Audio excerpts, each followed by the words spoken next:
거룩하신 하나님, 주께 감사드리세. 날 위해 이 땅에 오신 주님을 찬양합니다. 감사하는 마음으로 함께 찬양하시겠습니다.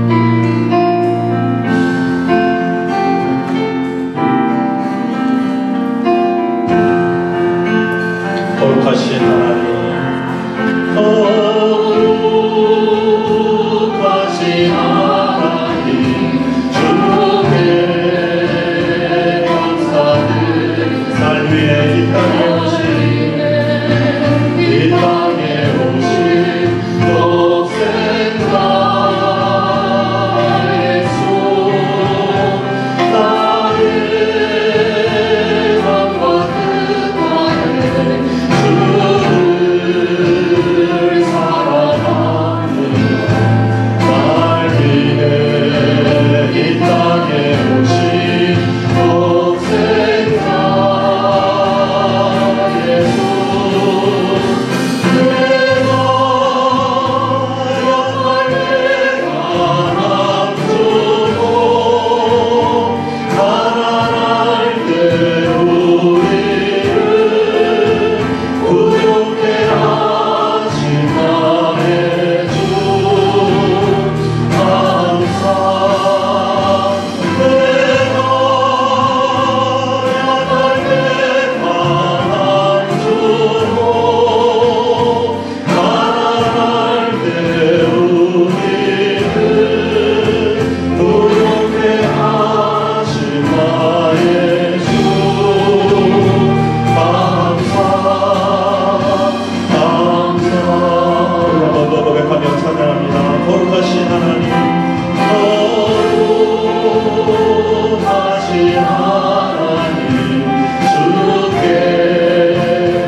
내가 주인 삼은 모든 것 내려놓고 내 주 대신 주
합심하여 기도하기 원합니다. 주님, 우리 마음을 잠잠케 하시고 주의 성령과 은혜로 채워주옵소서. 말씀을 주옵소서. 말씀을 은혜 받고 새롭게 하여 주옵소서. 주님, 이 예배 시간을 주님께 의탁드립니다. 성령과 진리로 인도하옵소서. 주님 역사하옵소서. 아멘. 우리 모두 일어나셔서 나를 통하여 우리 함께 찬양하시겠습니다.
주의 빛과 주의 진리를 보내어 나를 인도하사 주의 성산과 장막에 이르게 하소서. 그런즉 내가 하나님의 당에 나아가 나의 극락의 하나님께 이르리이다. 하나님이여 나의 하나님이여 내가 수금으로 주를 찬양하리이다. 내 영혼아 내가 어찌하여 낭망하며 어찌하여 내 속에서 불안하여 하는고. 너는 하나님을 바라라. 나는 내 얼굴을 도우시는 내 하나님을 오히려 찬송하리로다. 만군의 여호와 하나님 아버지, 우리의 찬양을 받기에 합당하신 영광 하나님, 오늘도 그 거룩하신 지존하신 하나님께 저희들 찬양과 경배를 올려드리오니 이 한 시간 우리 하나님 친히 우리 가운데 좌정하시며 이 자리에 선 주의 백성들의 심령 가운데 주의 성령께서 역사하여 주시옵소서. 그리하여 이 한 시간만큼은 오로지 우리 하나님에게만 온 마음과 뜻과 정성과 목숨 다하여 진심으로 감사하는 마음, 사랑의 마음을 담아 올려드리게 하여 주시옵소서. 오직 성령의 인도를 받아 신령과 진리로 예배를 드리는, 그리하여 오늘날 아버지께서 기뻐 받으시는 산 제사의 예배가 되게 하여 주옵소서. 한 심령도 그냥 왔다 그냥 돌아간 심령이 없도록 하늘 문을 여시고 예배드리는 모든 자를 만나 주시옵기를. 성부 하나님, 성자 예수님, 성령 하나님께서 오늘도 예배 가운데 아니 온종일 죄의 교회 위에 충만하게 역사해 주시옵기를 우리 구주 예수 그리스도의 이름으로 기원하옵나이다. 아멘.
새 노래로 여호와께 찬송하라. 대저 기이한 일을 행하사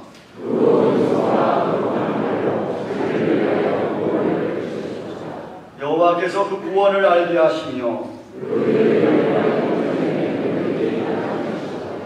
저가 이스라엘 집에 향하신 인자와 성실을 기억하셨으므로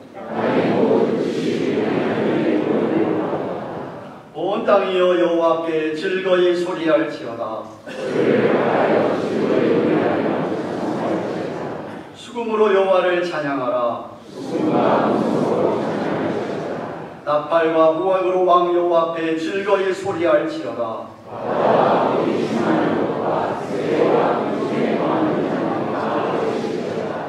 여호와 앞에서 큰 물이 박수하며 산악이 함께 즐거이 노래할지어다. 아멘. 자도신경으로 신앙 고백드립니다. 오른손 들고 전능하사 천지를 만드신 하나님 아버지를 내가 믿사오며 그 외아들 우리 주 예수 그리스도를 믿사오니 이는 성령으로 잉태하사 동정녀 마리아에게 나시고 본디오 빌라도에게 고난을 받으사 십자가에 못 박혀 죽으시고 장사한 지 사흘 만에 죽은 자 가운데서 다시 살아나시며 하늘에 오르사 전능하신 하나님 우편에 앉아 계시다가 저리로서 산 자와 죽은 자를 심판하려 오시리라. 성령을 믿사오며 거룩한 공회와 성도가 서로 교통하는 것과 죄를 사하여 주시는 것과 몸이 다시 사는 것과 영원히 사는 것을 믿사옵나이다. 아멘. 다 같이 앉으셔서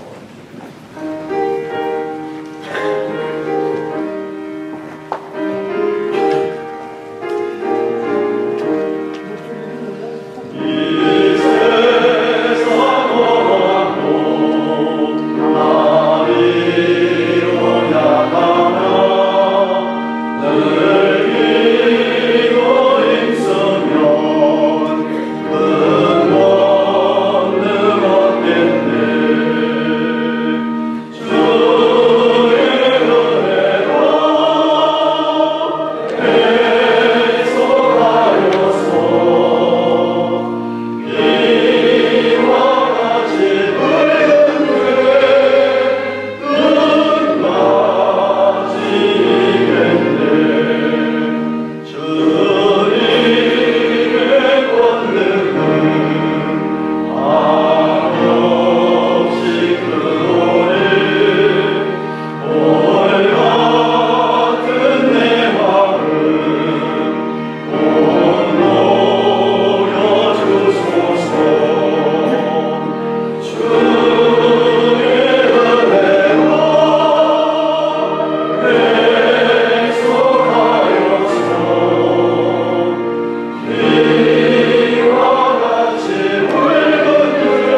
아버지 감사를 드립니다. 거룩한 주일 가득 속한 모든 권속들 원근 각처에서 모여 주님 전에 나와 예배드리게 하시니 감사를 드립니다.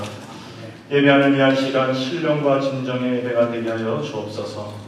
한 주간 동안 지은 우리의 모든 죄를 감찰하시는 주님 앞에 감출 것이 없는 줄 압니다. 주님 은혜를 더하셔서 회개의 마음과 뉘우침의 마음과 주님 앞에 내려놓는 귀한 은혜 시간 되게 하여 주셔서 예수 그리스도의 보혈로 정결하게 씻어 정하게 되는 귀한 은혜 시간 되게 하여 주옵소서.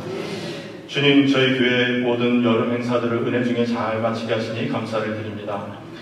이제 2대 담임 목사님이신 남지연 목사님 오셔서 목회 사역을 시작하게 되시오니 이 모든 일정 가운데 주님 함께하여 주시고 한태일 담임 목사님의 남은 모든 목회 사역에도 복 내려 주시옵소서. 또한 교회 30주년 남은 행사들도 주님 복 주셔서 차질 없이 잘 진행될 수 있도록 주님 역사하여 주시옵소서. 오늘도 담임 목사님을 통해 말씀을 준비하여 선포케 하시니 감사를 드립니다. 준비된 말씀 가운데 은혜를 내려주시고 말씀을 듣는 저희 모두에게 성경의 말씀을 깊이 깨닫게 하시고 말씀하시는 주님의 교훈을 받기에 부족함이 없도록 말씀 지혜와 말씀 지식의 은혜를 허락하여 주시옵소서. 오늘 하루 주의 전을 출입하는 모든 성도님들과 자녀들을 축복해 주시고 특별히 연육간에 연약함 중에 있는 성도님들 특별히 감찰하여 주셔서 연약함을 강하게 하시고 각종 질병들을 치유하여 주시고 회복시켜 주시옵소서. 찬양으로 예배를 돕는 글로리아 찬양대 찬양을 흠양하여 주시고 모든 예배 순서들을 통하여 하나님께만 영광이 되는 귀한 은혜 시간 되게 하여 주시옵소서. 감사드리고 이 모든 말씀 예수 그리스도의 이름으로 간절히 기도드리옵나이다.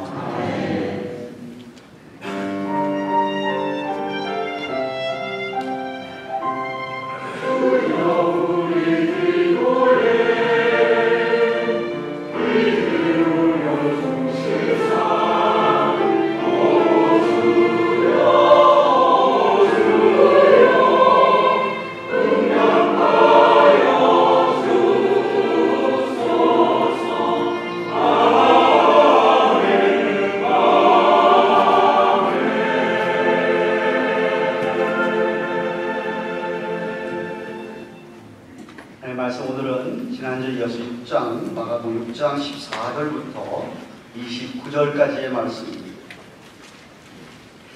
다같이 우리 마가복음 6장을 찾으셔서 14절부터 29절까지 말씀 한 절씩 교독하겠습니다. 찾으신 줄 알고 제가 14절을 받들어 읽습니다. 이에 예수의 이름이 드러난지라 헤롯 왕이 듣고 가로되 이는 세례 요한이 죽은 자 가운데서 살아났도다. 그러므로 이런 능력이 그 속에서 운동하느니라 하고 어떤 이는 이가 선지자 중에 하나라. 헤롯은 듣고 가로되 내가 목배인 요한 그가 살아났다 하라. 헤롯이 자기가 동생 빌리암의 헤로디아에게 장가든 이 여자를 위하여 사람을 보내어 요한을 잡아 목에 가두었으니 이는 요한이 헤롯에게 말하되 요 동생의 아내를 취한 것이 옳지 않다 하였습니다. 헤롯이야 요한을 원수로 여겨 죽이고자 하였으되 하지 못하는 것은 헤롯이 요한을 의롭고 거룩한 사람으로 알고 두려워하여 보호하며 또 그의 말을 들을 때 크게 번민을 느끼면서도 달게 들음이러라.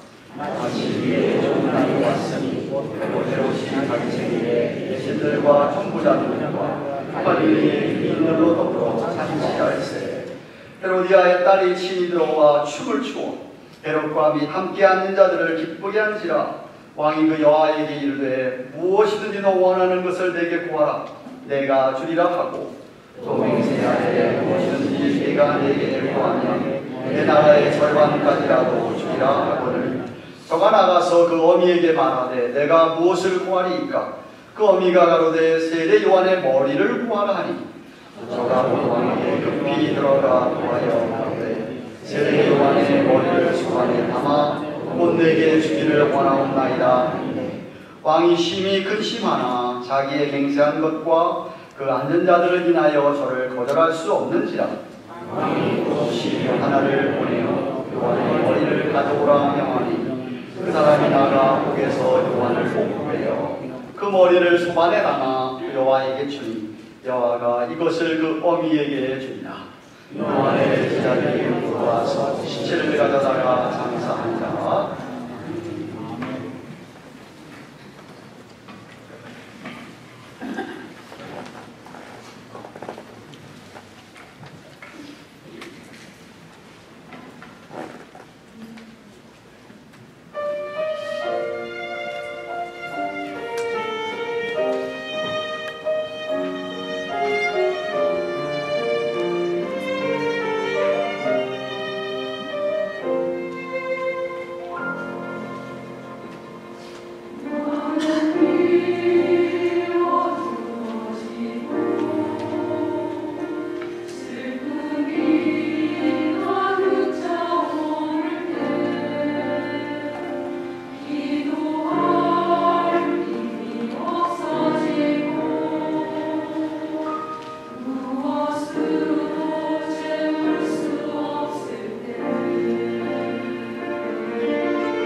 기도하겠습니다. 주 안에서 우리 모두 강하고 담대해지기를 바랍니다.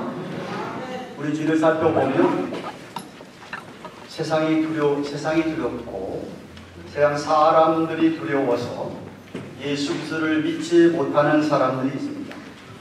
믿음을 갖게 되면 우리의 윗사람들, 사람을 잡고 있는 사람들로부터 것이 두려워, 혹은 친하게 지내고 자기가 잘 지내는 사람들로부터 따돌림을 받게 될 것을 두려워서 주님께 가까이 나오지 못하는 사람들 말입니다. 오늘 저와 읽은 본문은 세례 요한이 죽임을 당하는 기사가 기록되어 있고, 헤롯 왕, 분봉왕 헤롯이 사람들이 두려워서 자기 양심을 거역하며 만왕의 왕을 배척하는, 이 땅에 그냥 조그마한 지역에 다스리는 한 분봉왕의 모습이 나타납니다. 하나님을 모르기 때문에 이 세상 사람들이 두려워서 그 공포 때문에 자기 양심을 거스리어서 속이 불편합니다. 속에 혼동이 옵니다. 그래서 자신을 속이고 사람들을 속이는가 하면 부패하고 타락해서 결국은 멸망에 이르는 것을, 심판에 이르는 것을 생생하게 보여주고 있는 것이 오늘 본문의 말씀입니다. 아마도 성경 잠언서 29장 25절을 오늘 설교를 가장 집약해서 말해준 한 구절이라고 생각합니다. 스크린을 보시면서 한번 같이 따라 읽겠습니다. 같이 읽습니다. 시작. 사람을 두려워하면 올무에 걸리게 되거니와 여호와를 의지하는 자는 안전하리라. 믿으시기 바랍니다. 사람을 두려워하면 올무에 걸리게 되지만 하나님을 두려워하고 경외하며 하나님을 의지하면 그 사람은 안전하다고 성경이 말하고 있듯이, 오늘 본문에 사람을 두려워해서 결국 멸망으로 치닫는 그러한 헤롯 분봉왕을 볼 수가 있습니다. 대조적으로 예수님의 길을 예비하였던 세례 요한은 사람을 두려워하는 것이 아니고 하나님을 두려워하며 신앙 양심대로 의로운 삶을 외치다가 결국 그는 순교를 당했습니다. 오늘 본문에 지난주에 말씀드린 것처럼 예수님께서 기적을 베푸시고 병을 고치시고 귀신을 쫓아내신다는 그런 놀라운 기사 다음이 있는 이야기입니다. 그런 이야기를, 그런 소문을 들은 헤롯의 반응이 14절에 나옵니다. 14절 말씀 보시면 이에 예수의 이름이 드러난지라 해도 왕이 듣고 가로되 이는 세례 요한이 죽은 자 가운데서 살아났도다. 그러므로 이런 능력이 그 속에서 운동하느니라고 하였습니다.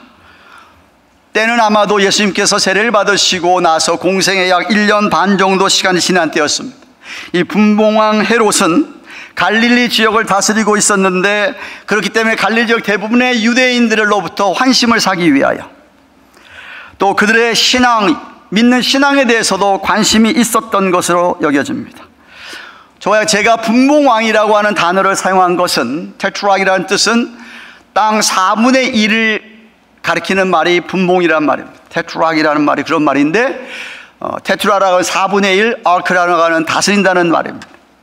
그는 자기 아버지 헤롯 대왕은 넓은 땅을 다스렸지만 그 지역에 약 3분의 1 정도밖에 안 되는 땅을, 약 3분의 4분의 1 정도 되는 땅을 다스리고 있었던 오늘 본문의 헤롯 왕입니다.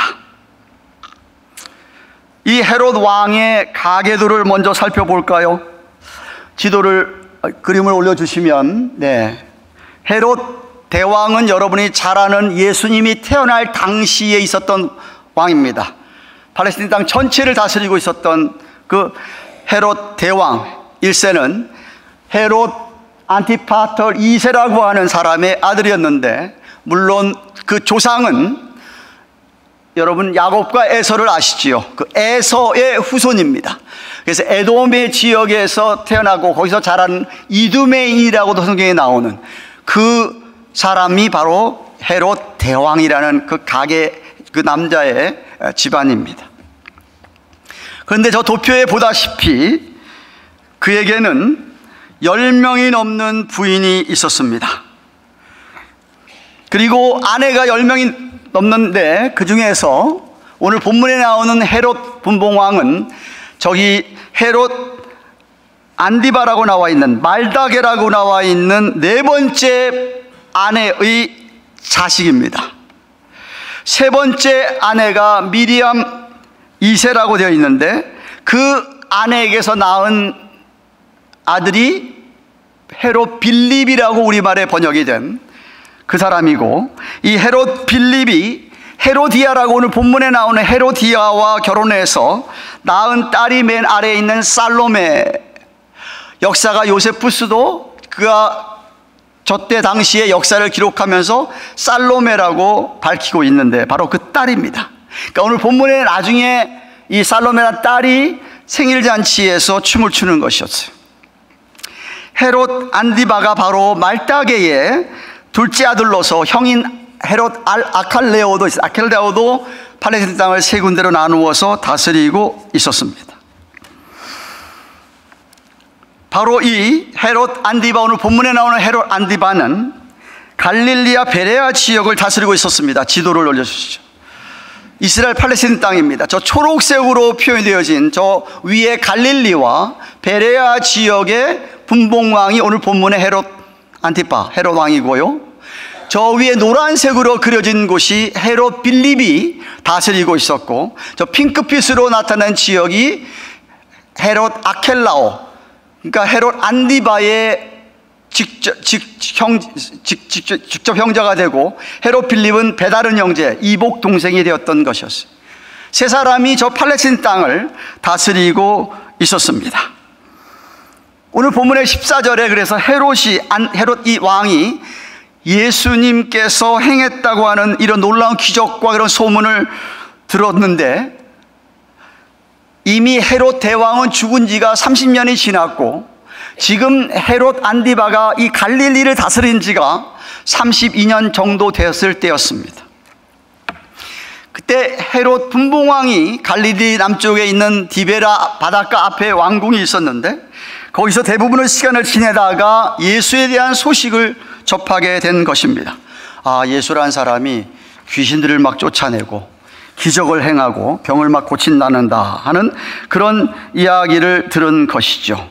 그 소문을 듣자 이는 아주 고통스러웠습니다. 왜? 예수님을 자기가 1년 반 전에 죽였던 세례 요한이 살아났다고 생각을 했습니다. 오늘 본문 14절에도 이야기하고 있듯이 말입니다. 세례 요한을 그 1년 만에 죽인 다음에 아마 그 죄책감 때문에 고통스러워했던 것 같습니다. 언제라도 세례 요한이 다시 살아나가지고 자기에게 복수할 것 같아서 두려웠던 것이었죠. 구약성경 말라기서 맨 마지막 작 말라기서 4장 5절에 의하면 주의 날이 임하기 전에 엘리야가 다시 올 거라고 예언이 되어 있기 때문에 오늘 본문 15절 16절에도 보시면은 예수님에 대해서 어떤 사람은 엘리야가 다시 나타났다, 엘리야가 죽지 않고 하늘로 직접 올라간 사람 아닙니까? 그러니까 그 엘리야가 다시 났다라고 여기기도 하고, 또 어떤 이는 이가 선지자니 예 선지자 중에 하나와 같다 하되, 헤롯은 듣고 자기 나름대로 생각하기를 내가 목배인 세례 요한 그가 다시 살아난 거다 라고 자기는 지금 여기고 있는 겁니다. 그래서 누가복음에도 자신이 그렇게 생각한 까닭에 주위 사람들이 그런 것이 아닌가 하고 불을 부추겼던 것 같아요. 그래서 누가복음 9장 7절 8절에도 보면 분봉왕 헤롯이 이 모든 일을 듣고, 예수님이 병을 고치고 귀신을 쫓아내고 기적을 일으킨 이런 얘기를 들었다 이 말입니다.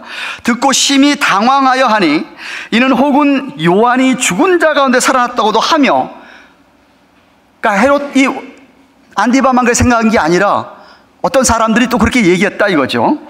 그리고 혹은 엘리야가 나타났다고, 혹은 예선자 하나가 나타났다고도 함이라라고 했고, 이어서 9장 9절에서는 요한은 내가 목을 베었거늘 이제 이런 일이 들리니 이 사람이 누구냐 하고 저를 보고자 했다라고 누가는 기록하고 있습니다. 그래서 이 성경 구절 뒷받침하는 헤롯이 왜 그렇게 생각하게 되었을까라는 까닭이 이제 17절부터 29절 마지막 절에 길게 마가는 그때 있었던 요한의 세례 요한의 순교의 사건을 적고 있는 것입니다. 예수님께서 사역을 시작하자마자 헤롯은 요한을 잡아다가 옥에 가두었었습니다. 세례 요한이 어떤 사람이었습니까? 죄를 지적하고 거룩하게 살 것을 과감하게 담대하게 선포했던 사람, 회개하라 천국이 가까웠느니라, 예수님의 일성과도 같이, 첫 외침과도 같이 그도 회개하라 천국이 가까웠다라고 광야에서 외치던 자가 아니었습니까? 그 반면에 이 헤롯이라는 사람은 팔레스타인 땅의 3분의 1 정도로 자기가 다스리고 있으면서 아주 악하고 또 수치스럽고 타락한 삶을 살았습니다. 물론 아버지 헤롯 대왕보다는 좀 나은 삶을 살았죠. 헤롯 대왕은 2세 예수님에 대한 탄생에 대한 이야기를 들은 다음에는 온 팔레스타인 땅에 2세 이하의 남자아이들은 다 죽이라고 하는 명령을 내렸던 사람이 그 아버지 헤롯 대왕이었습니다. 그보다는 조금 나았는지 모르지만 여전히 아주 악한 사람이었습니다. 자기의 양심을 따라 살 용기가 없는 아주 비겁한 사람이었습니다. 그가 세례 요한을 왜 지하 감옥에 가두었는지 본문 17절에 나옵니다. 헤롯이 자기가 배다른 동생, 아까 얘기한 빌립이 로마에 여행차로 떠났을 때에 가서 헤로디아를 유혹을 해서 헤로디아를 자기 아내로 삼습니다. 그녀를 자기 아내로 삼기 위해서 자기 지금 데리고 살던 아내는 과감하게 이혼하고 버립니다. 이 데려온 여자, 빌립의 아내였던 헤로디아도 아마 성경에 나오는 악한 여자 중에 아마 순위를 다툴 만한, 여러분이 잘 아는 구약의 아합 왕의 부인이었던 이세벨 정도로 악했던 사람이 헤로디아였습니다. 이런 헤로디아를 데려와서 결혼한다는 사실은 이거는 불법이다 이거죠. 사실 에서의 후손이니까 반유대인이라고 할 수 있지 않겠습니까? 예. 물론 이두메인이지만 섞여서. 예. 하지만 그럼에도 불구하고 어떻게 그가 이렇게 세상에 자기의 배다른 동생의 아내를 빼앗을 수 있나? 사실 그 아내가 조카입니다. 조카. 그러니까 근친 상간의 죄를 지은 것이죠. 그래서 세례 요한은 18절에 보시면 헤롯에게 동생의 아내를 취한 것이 옳지 않다라고 지적했던 것이었어요. 그 이야기를 듣는 순간부터 헤로디아는 세례 요한을 죽이기를 원했습니다. 그런데 헤롯은 요한을 그 갈릴리를 다스리고 있는데 유대인들에게는 400년 만에 나타난 선지자로 사람들에게 존경을 받고 있는 세례 요한이었기 때문에 감히 죽일 생각은 못했던 것이었어요. 뿐만 아니라 이 헤롯 왕도 그 세례 요한을 의롭고 거룩한 사람으로 알고 두려워해서 죽이지는 못하고 감옥에만 가둬둔 것이었습니다. 이러한 헤롯 왕 안티바와 달리 세례 요한은 비겁한 자도 아니고 목숨 살리려고 적당히 타협하는 자는 다도 아니었습니다. 그는 오직 하나님을 두려워할 뿐 헤롯이든 그 누구도 두려워하지 않았습니다. 오히려 그들의 악한 모습을 보고 죄를 지적하고 담대하게 말할 수 있었던 하나님의 사람이었습니다. 그 결과가 자기가 목숨을 잃을지언정 그럼에도 불구하고 담대히 지적하고 선포했던 사람이 세례 요한이었습니다. 정말 위대한 선지자임을 증거하는 그러한 내용이라고 생각합니다. 그래서 예수님께서 세례 요한을 가리켜 이렇게 칭찬합니다. 마태복음 11장 11절 상반절에 내가 진실로 너희에게 말하노니 여자가 낳은 자 중에 세례 요한보다 큰 이가 일어남이 없도다. 그 전까지 있던 모든 사람 가운데서 세례 요한 맡은 사람이 없었다 라고 예수님이 칭찬을 했던 것입니다. 이렇게 오늘날도 제가 생각할 때는 신실한 하나님의 사람들은 죄와 싸웁니다. 세상의 권력의 불의 앞에도 싸웁니다. 사람을 두려워하지 않습니다. 하나님을 두려워합니다. 그 하나님을 두려워하고 경외하는 데서 나오는 담대함, 그 경건의 능력이 스데반 같은 사람이 돌에 맞아 죽을지언정 끝까지 주님을 부인하지 않았던 것이고, 베드로와 사도 바울을 비롯해서 우리 앞서간 수많은 신앙의 선배들의 모습이었습니다. 순교의 각오로 싸웠던, 죄와 멋지게 대항했던 그런 신앙인들, 그들이 갖고 있던 그 용기와 담대함, 여러분에게 오늘 있습니까? 하나님 외에는 아무것도 두려워할 필요가 없는, 헤롯은 민중을 두려워했습니다. 자기의 상사의 로마 황제를 두려워했습니다. 세례 요한까지 두려워했습니다. 자기 있는 자리가 언제 빼앗길지 몰라 두려워했고 목숨도 두려워했겠죠. 다만 하나님을 제외하고는 그렇게 두려워하고 살았습니다. 아마 헤롯의 심중에는 두 가지가 겹쳤던 것 같습니다. 제가 앞서 언급했듯이 20절 말씀 보십시오. 헤롯이 요한을 의롭고 거룩한 사람으로 알고 두려워하여 보호하며 또 그의 말을 들을 때 크게 번민을 느끼면서도 달게 들었다.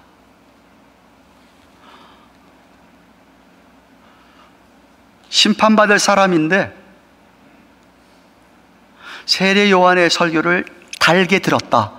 우리말로 표현하면 은혜를 받았다라고 성경 이야기합니다.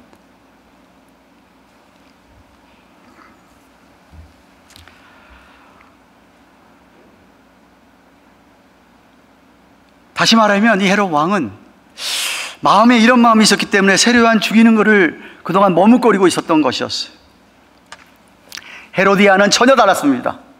여자가 도끼를 품으면 한도 끝도 없잖아요. 이세벨처럼. 이세벨 앞에 그래서 엘리야도 떨었던 사람 아닙니까? 헤로디아는 세례 요한을 죽이기로 작정을 했던 것이었어요. 기회가 찾아왔습니다. 자기 딸 살로메가 생일을 만났습니다. 생일 잔치를 베풀게 됩니다.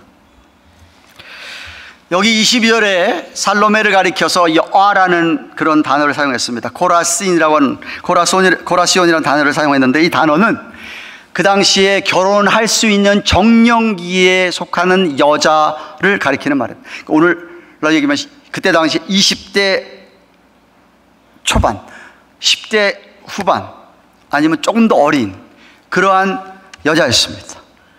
생일을 맞아서 잔치를 벌려주는 것이었습니다. 당시 이방 사람들의 잔치는, 이런 생일 잔치는 우리 유대인들조차도 가기를 꺼려했던 아주 타락한 잔치였습니다. 여러분이 옛날에 이런 영화, 고대 영화 보시면 뭐 요즘도 그런 일이 비일비재하지만 술이 잔뜩 취하게 하고 오만 음식이 다 있을 뿐만 아니라 뮤직이 나오면서 여자들이 댄스를 칩니다. 춤을 추는데 거의 옷을 벗은 채로 춤을 춥니다. 그래서 남자들로 하여금 성욕이 일어나게 해서 춤이 다 끝나고 파티가 다 끝나면 거기 참석했던 남자들이 춤추던 여자들을 데리고 가서 성관계를 맺었다라고 합니다. 그런 잔치를 지금 벌이고 있는 겁니다. 생일 주인공인 이 살로메가 춤을 춥니다. 술에 취한 이 헤롯 왕은 그 의붓 딸의 춤에 매료가 돼가지고 이성을 잃어버리고 기분에 따라서 하객들 앞에, 거기 초청된 많은 사람들, 천부장, 갈릴리의 귀인들, 잔치에 초청된 그 하객들 앞에, 자기 신하들 앞에서 기분이 너무 좋으니까 네가 뭐 원하느냐, 생일이고 그런데 네가 원하는 거 다 주겠다, 나라의 절반이라도 주겠다라고 맹세를 했다고 성경이 기록합니다. 구약의 한 사람 기억 안 나요? 에스더. 아수에로 왕 앞에 그가 아수르의 마음을 다 얻고 난 다음에 에스더에게 네가 뭘 원하는지 내가 다 주겠다, 비슷한 이야기를 하지 않았습니까? 지금 헤롯 왕이 살로메에게 똑같은 이야기를 합니다. 나라 절반을 줄 테니까 뭐든지 요구하라고 얘기를 합니다. 그때 헤로디아가 자기 엄마한테, 아니죠, 헤로디아 딸 살로메가 헤로디아 엄마한테 가서 묻습니다. 엄마 뭐 달라갈까요? 그랬더니 이미 다 알고 계획을 했던 헤로디아가 세례 요한의 머리를 달라고 해라. 그 이야기를 듣고 26절에 헤롯이 심히 근심했다라고 합니다.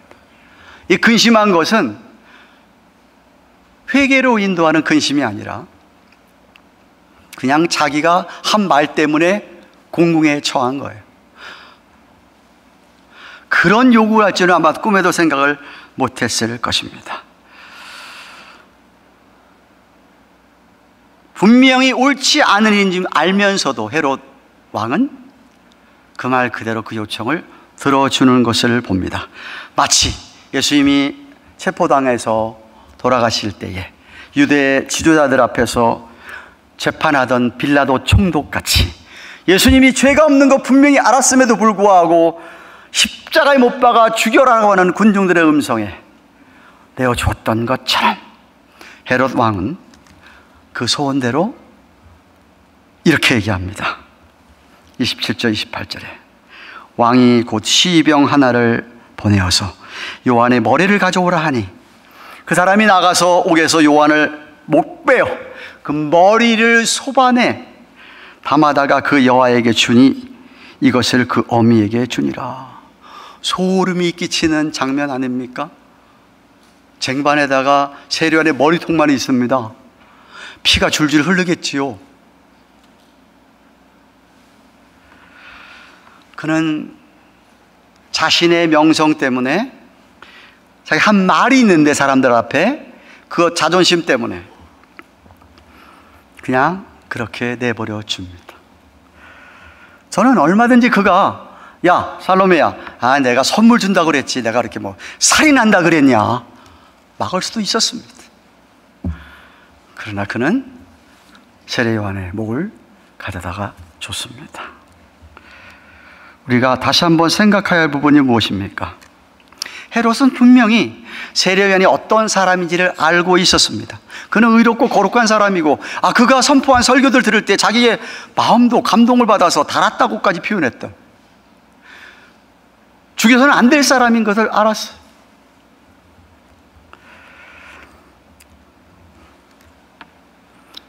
예수님의 어떤 초자연적인 기적 같은 것에도 관심이 분명히 있던 사람이었습니다만 그는 진실로 진리를 찾고자 하는 것에는 거리가 먼 사람, 구원과는 관계없는 사람이었다는 것이죠. 그런 모든 관심과 달게 들였다고 하는 그런 것들은 그냥 호기심에서 자기가 다스려야 될 그 땅 사람들이 유대인이니까 그는 전혀 하나님의 진리나 죄용서함이나 사랑이나 은혜를 갈망했던 사람이 아니었습니다. 세상을 두려워하고 세상 사람들을, 군중들을 두려웠기 때문에 양심을 거스리고 진리를, 예수님을 배척한 것입니다. 누가복음 13장 32절에 보면 나중에 예수님은 그가 자기 자신을 죽이려고 한다는 이야기를 듣고 이렇게 얘기합니다. 가서 저 여우에게 이르되, 헤롯, 본문에 나온 헤롯 안디바스를 여우라고 표현하면서 오늘과 내일 내가 귀신을 쫓아내며 병을 낫게 하다가 제 3일에는 완전하여지리라 라고 이야기한 적이 있습니다.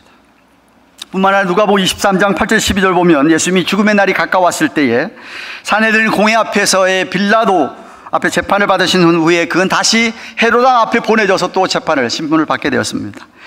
그래서 그와 처음 대면하는데 헤롯이 누가복음 23장 8절 12절 헤롯이 예수를 보고 심히 기뻐하니 1년 반 전에 있었던 오늘 본문에 있었던 1년 반 전의 일을 생각하고 그때 만나기를 원했는데 그때 예수님이 안 만나줬습니다. 이따가 제가 설명하겠죠. 바로 예수님 돌아가시기 바로 전에 헤롯이 예수를 보고 심히 기뻐하니는 그의 소문을 들었으므로 보고자 한 지가 너무 오래였고 1년 반 전이었고 또한 무엇이나 이적 행하심을 볼까 바랐던 연고라. 여러 말로 물으나 그러나 예수님 대답하지 아니하시니 제장들과 서기관들이 힘써 고소하더라. 헤롯이 그 군병들과 함께 예수를 업신여기며 희롱하고 빛난 옷을 입혀 빌라도에게 도로 보내니 헤롯과 빌라도가 전에는 원수였지만 그날만큼은 예수님을 죽이고자 하는 그 재판 날만큼은 서로 친구가 되니라. 성경이 기록하고 있습니다. 아이러니하지요, 서로. 헤롯이 그리스도를 이렇게 조롱하고 배척하니까 당연히 그리스도께서도 그를 배척합니다. 그는 군중들을 두려워하고 자기의 이 지위를 빼앗길까 봐 전전긍긍하면서 두려워하였어.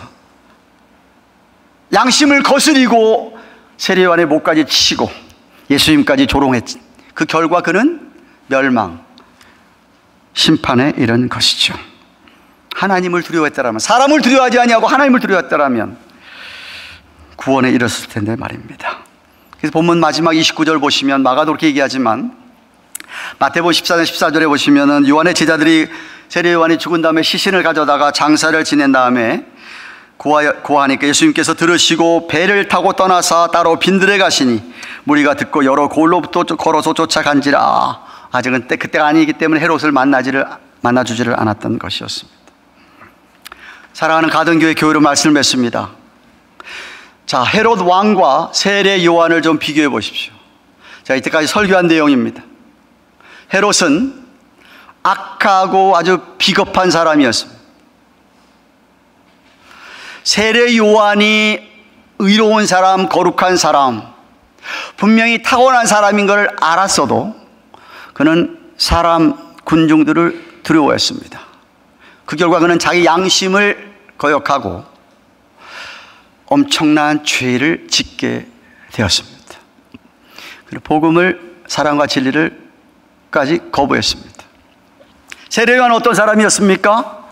그는 예수 그리스도를 믿는 믿음 때문에 의인이었고 그는 담대한 사람이었습니다. 사람들이나 아니면은 혹은 자기 목숨 잃는 것을 전혀 두려워하지 아니했던 사람입니다. 하나님만 두려워했던 사람입니다. 죄를 아주 미워했던 사람이었습니다.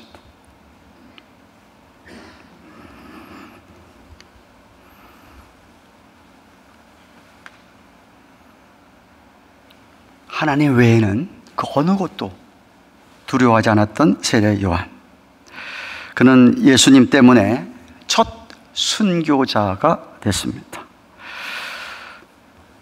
그 다음에 예수님이 그 이어서 십자가에서 돌아가시게 됩니다. 그 이후에 사도 요한을 제해놓고 11사도가 모두 다 순교했다고 기독교 역사는 기록하고 있습니다. 아니, 그 이후에도 이러한 담대한 신앙 때문에 핍박을 받으며 목숨을 잃어간 우리의 신앙의 선배들이 얼마나 많습니까? 오늘날에도 저 중국 땅에서, 북한 땅에서 극단적인 모슬림들이 좌지하고 있는 그 땅에서 이 신앙 때문에 그들은 다 잃어버릴 뿐만 아니라 목숨까지 잃고 있습니다.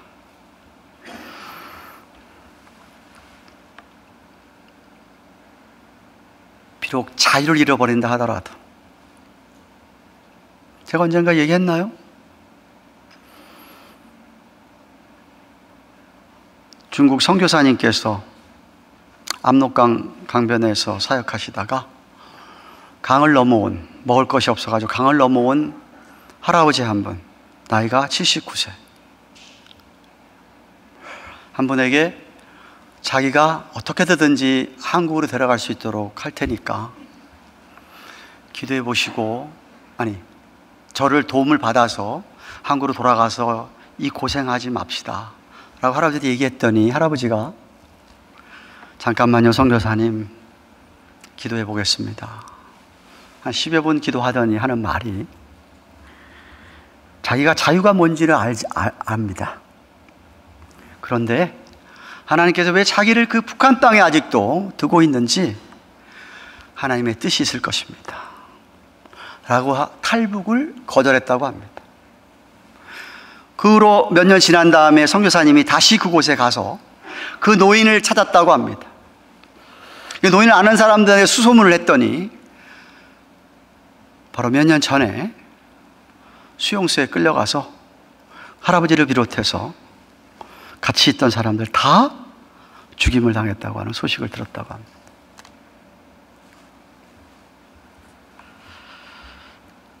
생명을 잃어버린다 하더라도 예수님을 부인하지 않는 세례 요한 같은 그런 신앙인들이 오늘도 있습니다. 그런데 저는 바라는 것은 우리 가든 교회에도 있기를 바랍니다. 여러분 신앙은 어떻습니까? 정말 죽기를 각오하고 하나님 외에는 그 어떤 것도 두려워하지 아니하는 그런 세상과 타협하지 않는 신앙, 사람을 두려워하지 않는 신앙, 사탄 마귀를 두려워하지 않는 신앙, 그런 신앙을 가지고 있습니까?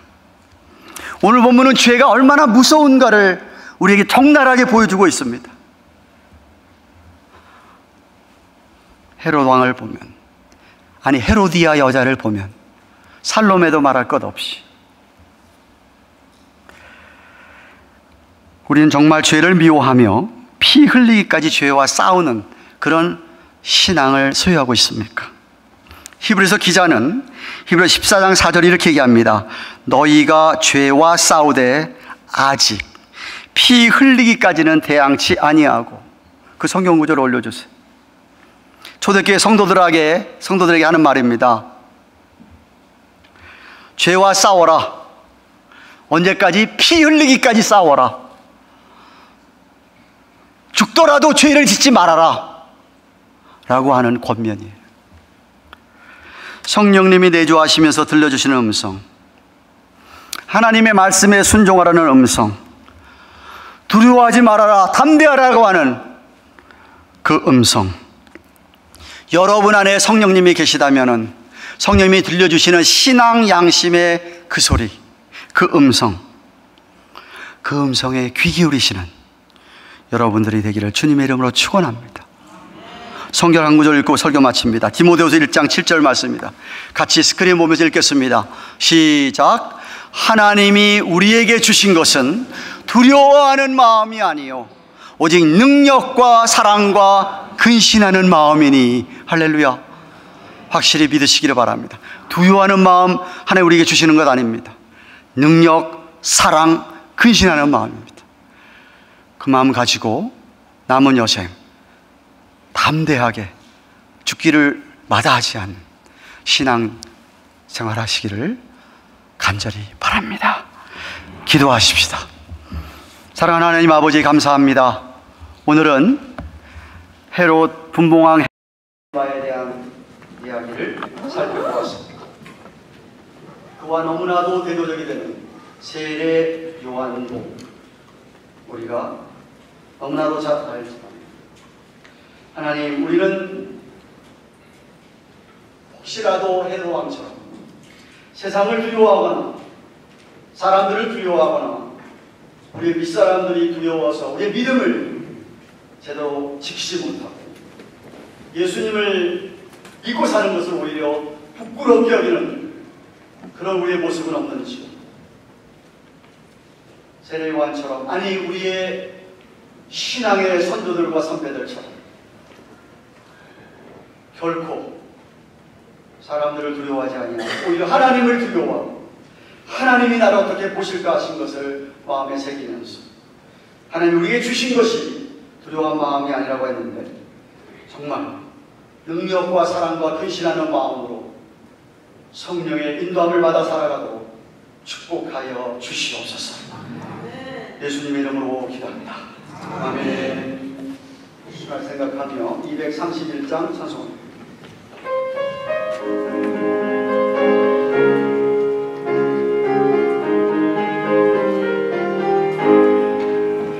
주가 맡긴 모든 역사임을 너에 바치고 맑고 맑은 그 아침을 나갈 때 요단강을 건너가서 주의 손을 붙잡고 기쁨으로 주의 얼굴 배우리.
반갑습니다. 축복합니다.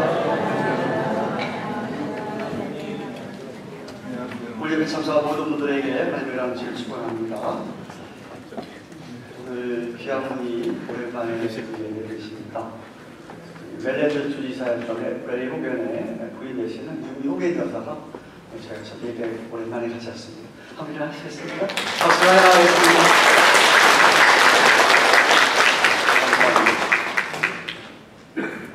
지난 주일에 저희 교회 방문하시게 되었던 송애나 자매님, 이명미 자매님 환영합니다. 여러분 기도해 주셔서 저희 함께 신앙생활 하실 또 하나님 그 사랑과를 경험하게 되기를 바랍니다. 오늘 2부 예배 후에 점심 친교가 준비됩니다. 친교봉사 담당구역 제1구역입니다. 수고하시는 모든 분들 감사드리고 또 오늘 각 지회 정기 원례회가 있습니다.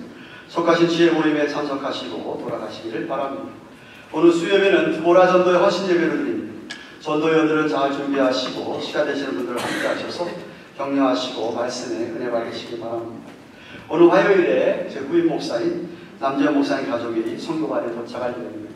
앞으로 선교반이 사택이 될 건데 지금 한참 수리를 하고 있습니다. 내일이면 다 끝날 것 같은데 그동안 수고해 주신 모든 분들에게 감사드리고 여러분 잘 도착할 수 있도록 위해서 기도해 주십시오. 다음 주일 2부 예배 때 저희 교회에 울산 극동방송 어린이 합창단 총 51명이 우리 교회를 방문하여서 특별 찬양을 하게 됩니다. 이번 금요일에 지난번에 제가 광고드렸듯이 케네디 센터에서 한국의 700명의 각 도시 7개 도시인가에 있는 어린이 합창단, 극동방송 합창단 공연이 있습니다. 그리고 주일에는 또 저희 교회에서 이렇게 찬양하고 난 다음에 중앙감로교회, 워싱턴 중앙향로교회에서 오후 5시에 아마 다시 그 공연을 하는 모양입니다. 주위 알리셔서 같이 할 수 있으면 좋겠고요. 최근 수사님 가정이 아래 주소로 이사했습니다. 참고하시기를 바랍니다. 다 함께 일어나셔서 주의 기도 참석하고 기도 예배를 드리겠습니다.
하나님께 진심으로 감사하면서 11조와 여러 모양의 예물 드렸습니다.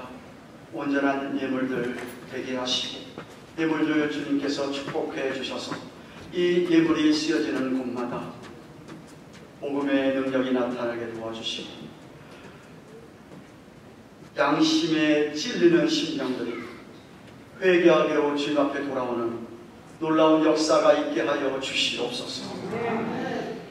예물드린 주의 백성들의 마음을 헤아려 주셔서 다가오는 한 주간 동안도 주께서 크게 축복하시고 우리의 피를 넉넉히 채우셔서 주님 나라 위하여 쓰임받는 우리 모든 인생들 다 되게 하여 주시옵소서.